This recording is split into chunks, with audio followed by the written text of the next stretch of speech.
नमस्ते दोस्तों, आपका स्वागत है। मैं हूं वीरेंद्र व्यास और आप देख रहे हैं द बिग बुलियन शो, हमारे गोल्ड प्राइस टुडे का पॉडकास्ट। और दोस्तों, बिग बुलियन शो में हम बात करते हैं ज्वेलरी इंडस्ट्री की, गोल्ड की, बुलियन की, सिल्वर की और सबसे महत्वपूर्ण बात आपके काम की। और इसमें हम लोग बुलियन इंडस्ट्री के बड़े दिग्गज जो व्यक्ति हैं उन लोगों को लेकर आते हैं। और आज एक ऐसे व्यक्ति हमारे साथ है जिन्होंने शुरुआत तो जो है डायमंड से की, पर अब वो जो है गोल्ड इंडस्ट्री को संभाल रहे हैं।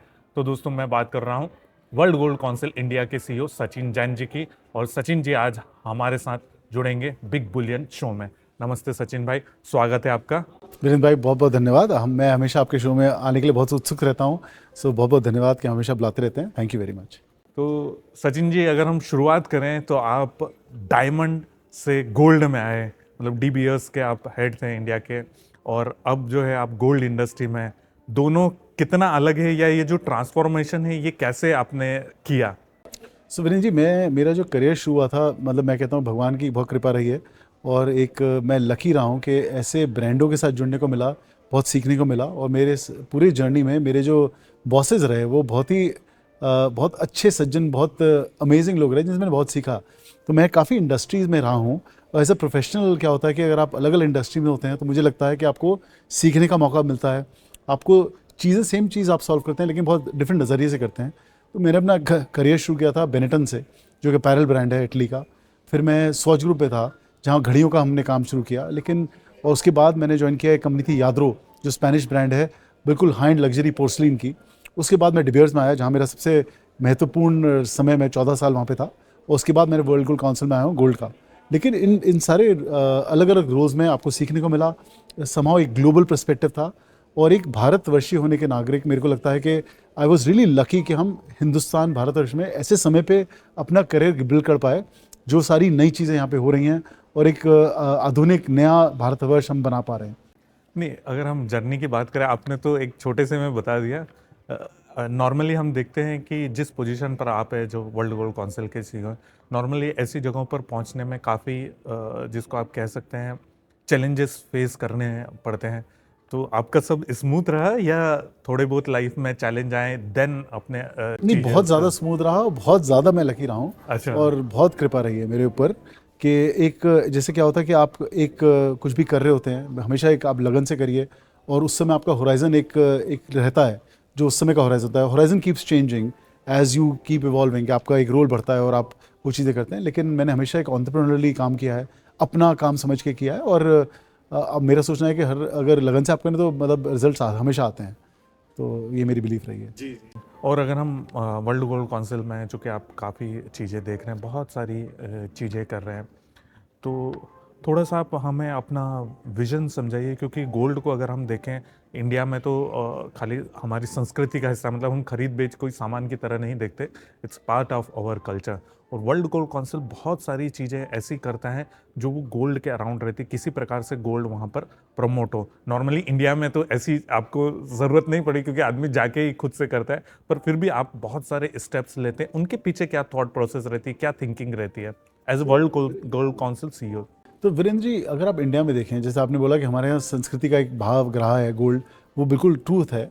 लेकिन अगर आप अगले 10, 20, 30 साल देखें तो एक वर्ल्ड में बहुत चेंज आ रहा है, हमारे देश में बहुत चेंज आ रहा है। मोस्ट इंपॉर्टेंटली कंज्यूमर, जो नया कंज्यूमर है, उसमें बहुत चेंज आ रहा है। तो हमारे को एक रेडी रहना पड़ेगा और एक इंडस्ट्री को एक पाथ ऐसा रेडीनेस रहनी पड़ेगी कि हमारा ये जो पार्ट ऑफ संस्कृति या पार्ट ऑफ हमारा सोशल फैब्रिक रहा है गोल्ड, वो आगे रहे और उससे भी ज़्यादा महत्वपूर्ण रहे। तो इसमें 3-4 चीज़ें अगर आप देखें तो कंजम्पशन पॉइंट ऑफ व्यू से हम देखते हैं तो गोल्ड का जो कंजम्पशन है काफ़ी डाइवर्सिफाई हुआ है पिछले 30 साल में। 30 साल पहले जो कंजम्पशन गोल्ड का था, मेनली ये था कि सेंट्रल बैंक्स नेट सेलर से मेन ज्वेलरी का कंजम्पशन था। आज की डेट में डाइवर्सिफाई हो गया है। तो आपका सेंट्रल बैंक बाइंग है, जो ऑफ कोर्स एक बहुत स्ट्रेटेजिक रीजंस की वजह से रहती है। फिर आपका एक फाइनेंशियल बाइंग है, जो आज की डेट में करीब 42 से 43% पहुँच गया है। आपकी ज्वेलरी बाइंग है, जो ग्लोबली अभी 32% है। और एक आपका टेक्नोलॉजी के रूपांतर में काफ़ी कंजम्पशन आ रही है। और हर एक में अलग काम हो रहा है। अगर आप भारतवर्ष का देखें तो 3 से 4 चीज़ों में हम फोकस कर रहे हैं। पहला तो ऑब्वियस है कि ज्वेलरी और बुलियन एक हमारा सबसे इंपॉर्टेंट एरिया है। तो उसमें हम फोकस कर रहे हैं ट्रांसपेरेंसी को लेके। उसमें हम फोकस कर रहे हैं नए ऐसे कैंपेन बनाने के लिए, ऐसे प्रोडक्ट बनाने के लिए जो नया कंज्यूमर रिलेट कर पाए। तो हमारे कुछ नए कैंपेन्स हमने शुरू करे हैं। और एक हमारी टैगलाइन है, moment is this moment is gold. तो हम गोल्ड को ऐसा नहीं कि सिर्फ आप शादी के टाइम पे खरीदें, बट आप एक अच्छे मोमेंट और आपका एक सेलिब्रेशन मोमेंट के ज़माने खरीद सकते हैं। और हमारा सोचना यह है कि अगले से 2 से 3 महीने बाद हम ये जो कैंपेन है पूरी इंडस्ट्री को देंगे कि इंडस्ट्री अपना प्रोडक्ट, अपना ब्रांड लगा के एक अच्छी कम्युनिकेशन के साथ कंज्यूमर को गोल्ड प्रेजेंट कर पाए, जो एक कंटेम्प्रेरी है और नए ज़रियों से मिलता है। तो एक तो ये है। फिर आप देखें, आपका फाइनेंशियल मार्केट्स में काफ़ी हम लोग काम कर रहे हैं कि प्रोडक्ट जैसे ETF है, डिजिटल गोल्ड है, इसमें हम एम्पलीफाई किस प्रकार से कर पाएँ। और हम ये एक प्रोजेक्ट कर रहे हैं जो हम चाहते हैं कि एक फंजिबिलिटी हो कि अगर मानिए आप ETF कस्टमर है तो आप ज्वेलरी भी उससे खरीद सकें, आप ज्वेलर के पास जाके अपना ETF के रूपांतर में आप ज्वेलरी खरीद पाएँ। तो हम सोचते हैं कि इसको अगर एक इंडस्ट्री के उसमें देखा जाए तो काफ़ी इसमें बढ़ोतरी होगी। तीसरा जो है, सरकार के साथ हमारा काफ़ी काम है, सेंट्रल गवर्नमेंट में सारी मिनिस्ट्रीज़ के साथ हम लोग काम कर रहे हैं। और एक बहुत इंपॉर्टेंट हमारा एक प्रोजेक्ट चल रहा है जिसका नाम है स्वर्णिम उड़ान 2047। और एक जो हमारे रिस्पेक्टेबल प्राइम मिनिस्टर ने एक डेस्टिनेशन हमारे सामने रखी है, जो विकसित भारत की, हम एक डेवलपिंग नेशन से डेवलप नेशन हो जाएं, उसमें गोल्ड का क्या रोल है वो हम डिफाइन कर रहे हैं और एक पूरा रोड मैप बना रहे हैं गोल्ड को लेके। इसलिए हमारा उसके द्वारा हमारा सारे रेगुलेटर के साथ और सरकार के साथ काफ़ी काम चल रहा है। और जो चौथा एक मैं कहता हूँ एक ब्रैकेट हमारा काम का है, वो है फ्यूचर, ये आगे क्या क्या नई चीज़ें हो सकती हैं। और उसमें अगर देखें तो सबसे बड़ा हमारा प्रोजेक्ट आ रहा है, जो हम वर्ल्ड का पहला ग्लोबल गोल्ड इनोवेशन सेंटर का हम एक स्थापना करना चाहते हैं, जो अगले 6 से 8 महीने में एक रेडी हो जाएगा, एक थॉट, और फिर इसको अगले साल में हम एग्जीक्यूट करेंगे। तो हर एरिया में काम चल रहा है। आप तो चूँकि ज्वेलरी इंडस्ट्री में लंबे समय से रहे हैं, वहाँ पर काफ़ी क्लोजली भी आपने देखा है ज्वेलरी इंडस्ट्री को, तो आपको क्या लगता है अभी के समय में जो ज्वेलरी इंडस्ट्री है, सर्वाइवल और ग्रोथ दोनों के लिए कौन से ऐसे चेंजेस आपको लगता है कि ये बहुत आज मस्ट डू है, ताकि इंडस्ट्री को विजन मिले कि आगे सर्वाइवल और ग्रोथ के लिए क्या करना है? क्योंकि आप देख रहे हैं डायमंड इंडस्ट्री तो ऑलरेडी वहाँ पर प्रॉब्लम्स चल रहे हैं, इवन गोल्ड में जो अच्छा चल रहा है, ज्वेलरी थोड़ा सा इन्वेस्टमेंट में काफ़ी अच्छा कर रहा है। तो आपको क्या लगता है कि ज्वेलरी इंडस्ट्री को सर्वाइवल और ग्रोथ, इसके लिए क्या स्टेप्स लेने चाहिए? एक मैं बहुत सरल तरह से आंसर करूंगा ऐसे, वीरेंद्र।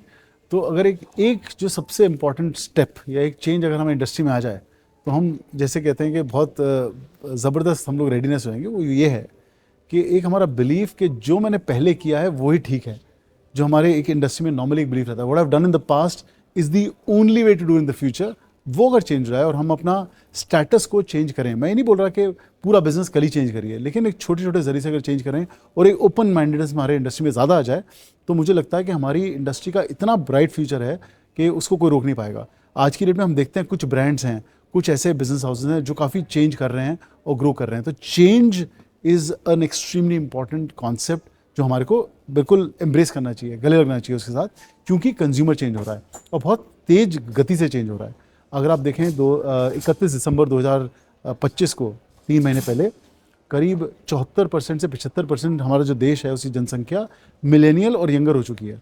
अगर और 10 साल बाद देखेंगे तो एवरेज एज हमारे कंज्यूमर की पूरी चेंज हो रही है, 20 साल बाद और चेंज हो रही है। तो हमारे को नए कंज्यूमर के हिसाब से अपना बिजनेस रेडी करना चाहिए। तो I think that is the key. So change is the important thing.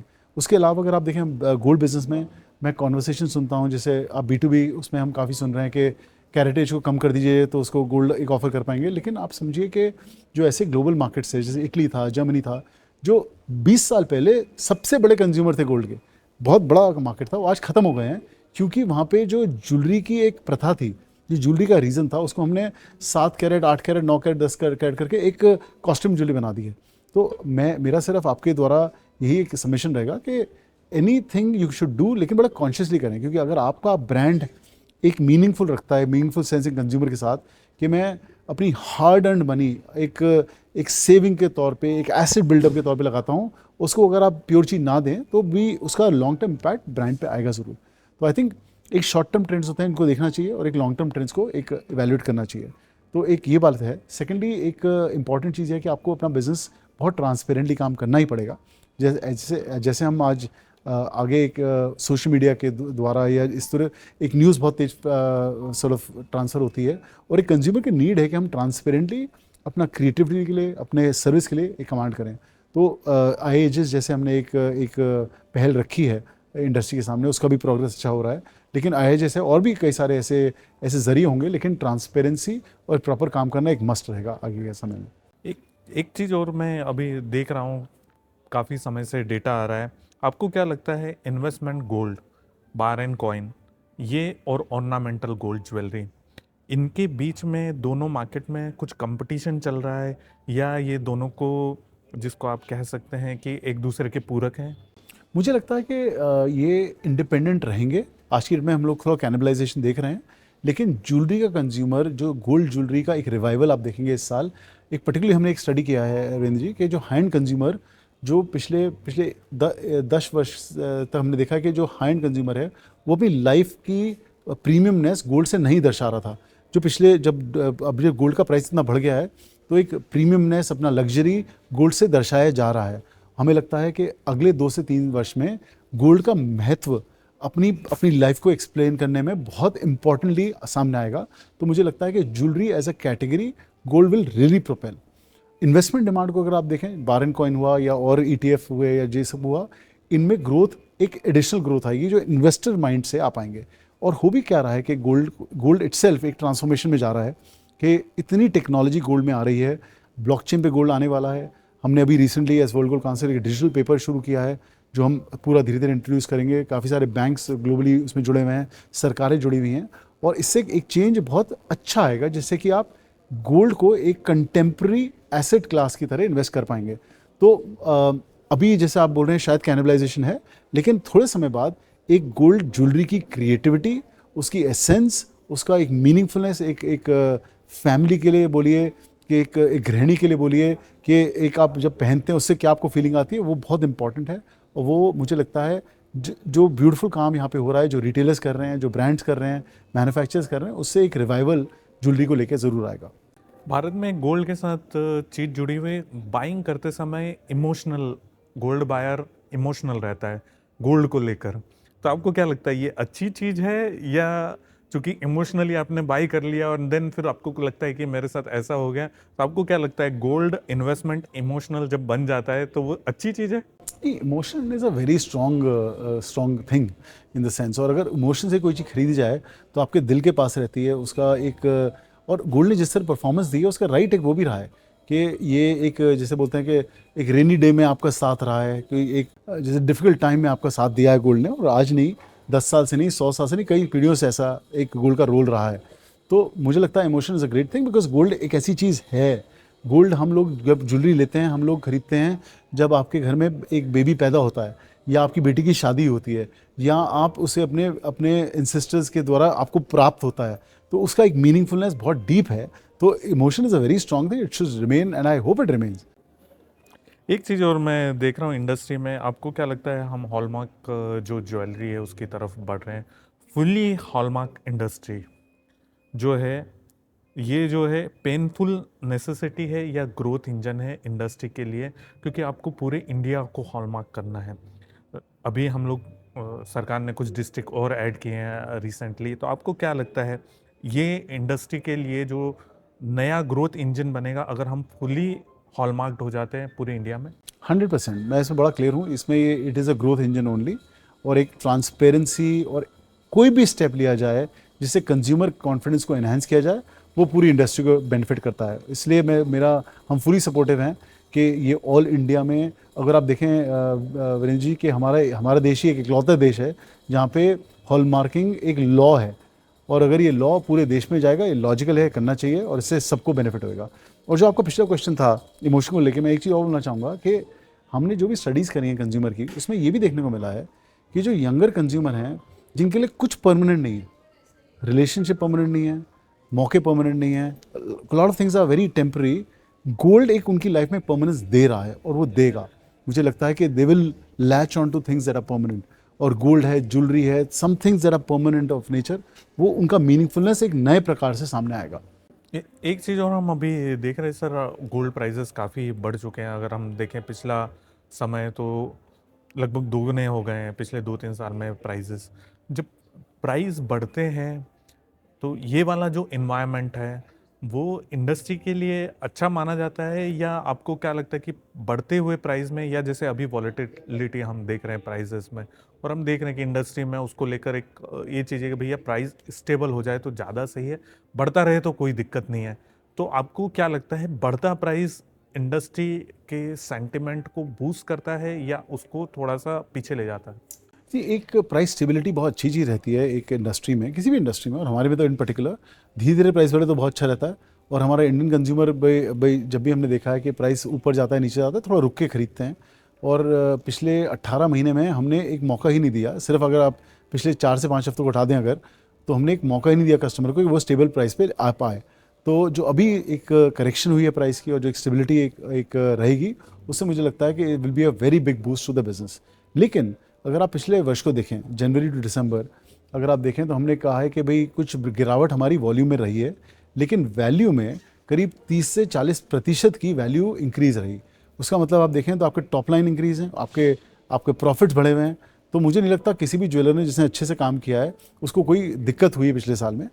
Consumer के पास जो मानिए अगर आपका बजट, बिकॉज हम तो अपनी जेब में देखते हैं कितना पैसा है, अगर कंज्यूमर के पास मानिए 100 रुपये हैं खर्चने को, तो उसने क्योंकि गोल्ड बढ़ रहा था उसको 100 की जगह 110 का खरीदा, लेकिन वैल्यू ज़्यादा ही करी, कॉन्फिडेंस ज़्यादा ही डिस्प्ले किया है।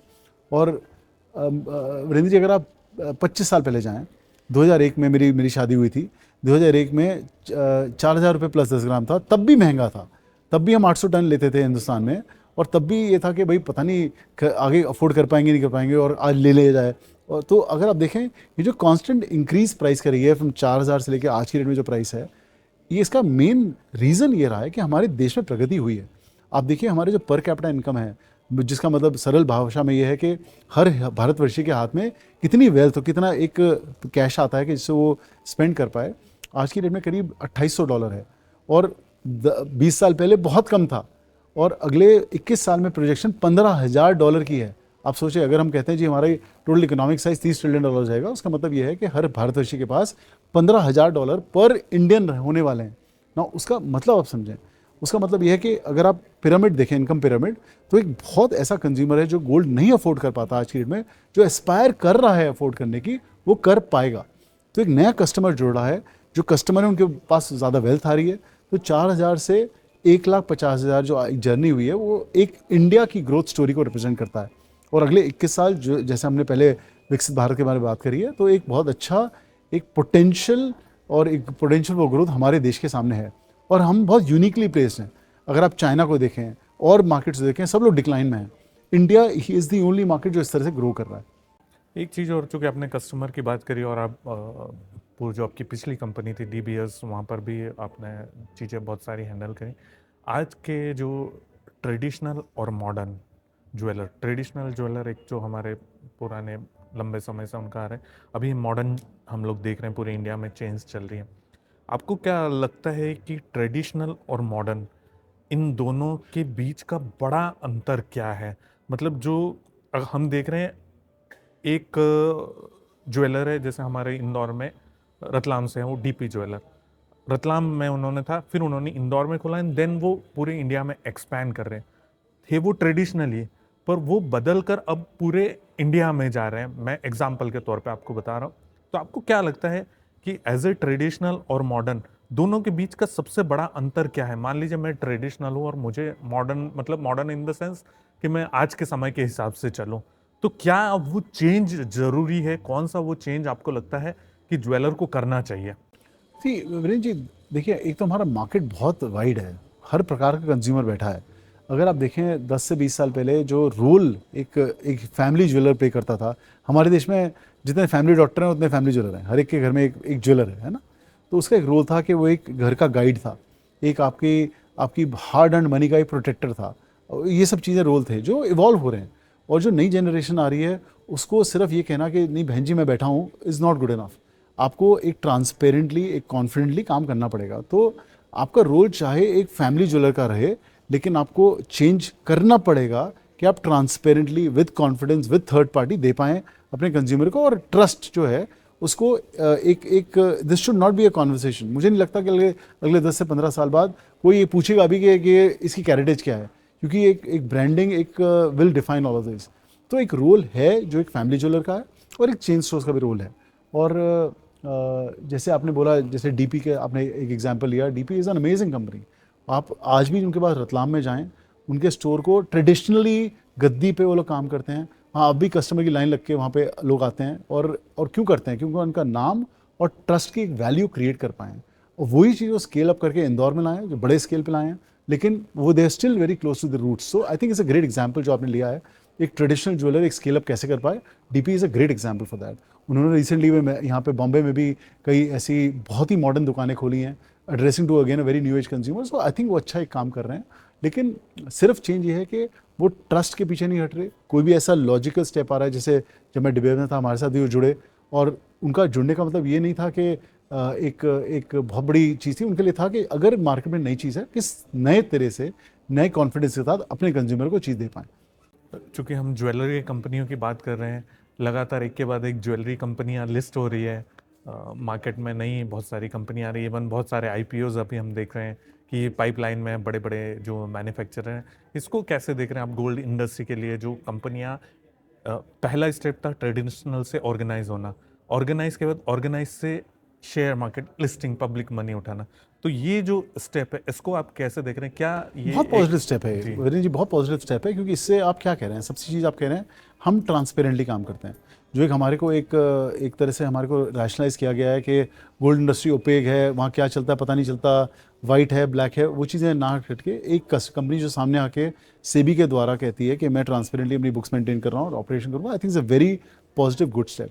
जो चीज़ मैं ऑल्सो विटनेस, जो एक मैं इन्विसार्ज कर रहा हूँ कि आपको नए प्लेयर्स आते हुए दिखेंगे जो ट्रेडिशनली हमारे बिजनेस में नहीं रहे हैं। ऐसे भी बहुत प्लेयर्स आएंगे, which is a good thing. नए नए फ्रेश ब्लड आना चाहिए। और हर बिज़नेस में, और पर्टिकुलरली हमारे बिज़नेस में क्या होता है कि आप देखिए 20 साल पहले जो 10 सबसे बड़े नाम थे, वो शायद आज की डेट में सब 10 बड़े नाम नहीं रहे होंगे, और ये चीज़ आगे के 10 साल में और जल्दी आएगी, टेक्नोलॉजी के द्वारा आएगी, ग्लोबल प्लेयर्स आएंगे, ब्रांड्स बहुत स्ट्रांग होंगे। तो आई थिंक ये सब चीज़ें आने वाली हैं, तो बहुत बढ़िया टाइम है हमारी हमारी ज्वेलरी इंडस्ट्री के लिए। आपने बोला बढ़िया टाइम है, और अगर हम देखें पिछले कुछ समय से गोल्ड ईटीएफ के लिए बढ़िया बहुत टाइम है, और आपने काफ़ी प्रयास भी वहाँ पर किए हैं। इंडिया को अगर हम बात करें तो क्या फिलॉसफी है?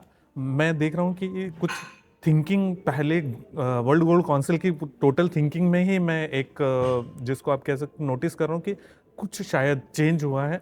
अभी हम लोग देख रहे हैं कि गोल्ड ईटीएफ इन्वेस्टमेंट उधर टुवर्ड्स थोड़ा सा उनका है कि ये भी प्रमोट होना चाहिए गोल्ड के साथ साथ। तो ये क्या थिंकिंग में एक चेंज का एक संकेत है, या कैसे आप उस राह पर बढ़ रहे हैं? सो विनीत जी, मेरा सोचना हमेशा ये रहा है कि एज अ कंज्यूमर मैं क्या जानता हूँ और क्या करना चाहिए, और हमारे कंज्यूमर सर्वे के ऊपर सब बेस्ड होता है। तो हमने ये देखा कि गोल्ड ईटीएफ जो ग्लोबली बहुत अच्छी एक एक एक एक वे है जिससे आप एक ग्लोबल कंज्यूमर इन्वेस्ट कर सकता है। सेबी के द्वारा ये बड़ा अच्छा प्रोडक्ट है जिसमें पूरी आपको सिक्योरिटी है, पूरा एक रेगुलेटेड प्रोडक्ट है। और हमने जब सर्वे करे तो कंज्यूमर, जो एविड कंज्यूमर एक सड़क पे घूम रहा है, उसको आइडिया ही नहीं है कि ईटीएफ चीज़ क्या है। तो हमारा सोचना है कि अवेयरनेस एक बेसिक एक प्रोडक्ट की लानी ज़रूरी है। वो हमने उसका एक अटेम्प्ट किया जिसका रिस्पांस मिल रहा है, और काफ़ी अच्छा रिस्पांस मिल रहा है। जैसे ही कंज्यूमर यंग होते जा रहे हैं, वो अपनी पूरी ज़िंदगी इस पे बिताते हैं। मतलब दिन के 24 घंटे में अगर आप देखें, मेरी बेटी जो है वो 19 साल की हो गई हैं, उनका मेरे को लगता है आधा समय उठे हुए समय इसी पे गुजरता है। लेकिन जो चेंज हो रहा है वो ये नहीं कि वो इस पर टाइम ख़राब कर रहे हैं कि ठीक कर रहे हैं, बट उनकी लाइफ में digital ownership of assets will become a way of life.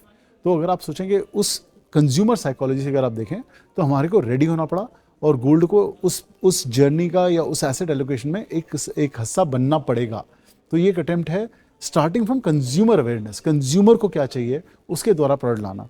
अब हम नया जैसे एक प्रोजेक्ट कर रहे हैं जिसमें हम रूरल इंडिया को स्टडी कर रहे हैं, और हमारा सोचना है कि जैसे रूरल इंडिया का आप देखिए 40% कंजम्पशन हमारी अभी भी रूरल इंडिया से आ रही है, जो बहुत बहुत लार्ज है। और मुझे लगता है डिजिटलाइजेशन हमारे देश में इज़ डेमोक्रेटिक। ऐसा नहीं है कि टियर 1 टियर 2 सिटी में ही सीमित है, वो हर ग्रास रूट लेवल पे जा रहा है।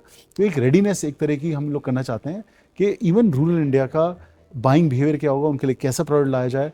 तो I think it is really coming कि हमारा देश जो यंग होता जा रहा है, आपको सारे प्रोडक्ट्स के ऊपर काम करना पड़ेगा। कुल मिला के जो कंज्यूमर, जैसे आपने पहले बोला कि जो मिलेनियल्स हैं आगे जाकर वही डिसीजन मेकर होंगे अपने, तो उनके हिसाब में उनके स्कीम ऑफ थिंग्स में हमको भी फिट होना पड़ेगा एज ए गोल्ड ऑर्गेनाइजेशन। एक ये भी है सर, एक नया इसमें हम देखते हैं एक सेगमेंट, अगर आप देखें तो आपसे मैं अगर पूछूं कि वर्ल्ड में सबसे बड़ी इकोनॉमी कौन सी है जो ग्रोइंग इकोनॉमी है, आप एक गेस करिए। इंडिया ही है सर, हम तो इंडिया ही और बोलेंगे। एक गेस करिए सर, और एक गेस करिए। मैं बताता हूँ सर, सबसे बड़ी इकोनॉमिक जो वर्ल्ड में ग्रोइंग है वो है विमेन इकोनॉमी। एक देश की घटा है तो विमेन इकोनॉमी ग्रो कर रही है। और आज की डेट में हम कुछ एक आंकड़ा आया था कि पता नहीं 19 से 30-20 ट्रिलियन डॉलर का डिसीजन मेकिंग विमेन ले रही हैं। और हमारे देश में मैं देखता हूँ, मैं अपने अपने जिनके साथ मैं काम करता हूँ मेरे ऑफिस में या even wider, so decision making is moving to women. और वो हमारा ये भी एक बहुत एक फोकस रहेगा कि जो इंडिपेंडेंट डिसीजन मेकिंग विमेन कर रही हैं इवन फाइनेंशियलाइजेशन के लिए, फाइनेंशियल प्रोडक्ट्स के लिए, उनको भी हम एक प्रॉपर अटेम्प्ट दे पाएँ कि वो गोल्ड को कंसिडर करें। और एक जब ऐसा समय आ गया है कि जो हमारी इंडिपेंडेंट हमारे देश की नारी अपना डिसीजन ले पाएँ, उनको एक हम प्लेटफॉर्म दे पाएँ। आपको क्या लगता है अगले 5 साल में गोल्ड इंडस्ट्री में one of the biggest shift आप क्या देखेंगे? क्योंकि आज अगर हम पिछले 5 साल देखें, पिछले 10 साल देखें, और आज अगर हम जहाँ बैठे हैं, जैसे हम आज ETF की बात करें, 10 साल पहले गोल्ड ETF की बात नहीं हो रही थी। अगले 5 साल में आपको क्या लगता है बुलियन इंडस्ट्री का सबसे बड़ा शिफ्ट क्या होगा? सो ग्लोबली ग्लोबली और इंडिया के दोपहर में 2 फर्क आपको आंसर देना चाहूँगा। मुझे लगता है ग्लोबली एक डिजिटाइजेशन होने वाली है, जो gold as a safe collateral, safe fungible asset, safe accessible asset और ऑथेंटिक एसेट बनने वाला है। और बहुत कंटेम्प्रेरी एसेट क्लास होगी। मतलब आप उसे, जैसे आज की डेट में आप गोल्ड को कोलैटरल कर सकते हैं, लेकिन कोलैटरल बैंक से बीच में मूव नहीं कर सकता, प्रैक्टिकल नहीं है कि एक वहाँ पे बार्स को लेके आप कहाँ जाएं। एक वो चीज़ डिजिटाइज होगी, सब कुछ ब्लॉकचेन पे होगा, राइट गोल्ड और रिस्पॉन्सिबली सोर्स गोल्ड बिल्कुल क्लियर होगा। तो आपको पता होगा कि डिजिटल, अगर आपके हाथ में गोल्ड है, आपके फ़ोन पे गोल्ड है, वो गोल्ड ऑथेंटिक है, फंजेबल है। तो एक एसेट क्लास में बहुत बड़ा ट्रांसफॉर्मेशन आने वाला है। ये मुझे लगता है ग्लोबल स्तर पे होने वाला है। और हमारे भारतवर्ष में अगर आप देखें तो मेरा एक इच्छा है और मेरी एक अपेक्षा है, जो हमारा स्वर्णिम उड़ान 2047 प्रोजेक्ट चल रहा है, उसमें एक बहुत इंपॉर्टेंट जो एक पिलर है वो ये है कि मेरा सोचना है कि अगले 1 दशक में करीब 20 से 30% जो गोल्ड हम हिंदुस्तान में, भारतवर्ष में कंज्यूम करते हैं, वो हमारी अपनी भारत की माइन से आए, अपने खानों से आए। तो वो बहुत बड़ा एक चेंज आएगा, जिससे कि उससे इम्पैक्ट आएगा बैंकिंग सेक्टर पे, उससे इम्पैक्ट आएगा बुलियन सेक्टर पे। और जो हमारा आज की डेट में एक इंडिया का रोल है कि हम प्राइस टेकर हैं, हम उस समय प्राइस मेकर होंगे और हम इम्पॉर्टेंटली ग्लोबल गोल्ड मार्केट को इन्फ्लुएंस कर पाएंगे। पर सर माइनिंग अगर हम देखें अभी तो हार्डली मुझे 2 से 3 टन ही मुझे लगता है कि शायद इंडिया माइन करता है। अगर हम पिछले 2-3 साल का डेटा देखें तो वहाँ कोई बड़ी प्रोग्रेस हो रही है? काफ़ी चेंजेस आ रहे हैं वहाँ पे वीरेंद्र जी। हम लोग काम कर रहे हैं और अभी 2 महीने के अंदर हम अपनी रिपोर्ट जारी करेंगे, स्वर्णिम उड़ान 2047। उसमें जो मैंने बताया पूरा रोड मैप हमारा है, उसमें एक इम्पॉर्टेंट काम हम माइनिंग के ऊपर सरकार के साथ कर रहे हैं। चलिए, ये अच्छी बात होगी कि इंडिया खुद अपना गोल्ड माइन करेगा, क्योंकि हम देख रहे हैं रशिया, चाइना, ये one of the largest gold production करते हैं। एक चीज़ मुझे बताइए, सुबह उठ के रोज़ाना प्राइस देखते हैं आप? मैं देखता हूँ, मगर देखता इसलिए क्योंकि आपके जैसे मित्र हैं वो मुझसे पूछते हैं।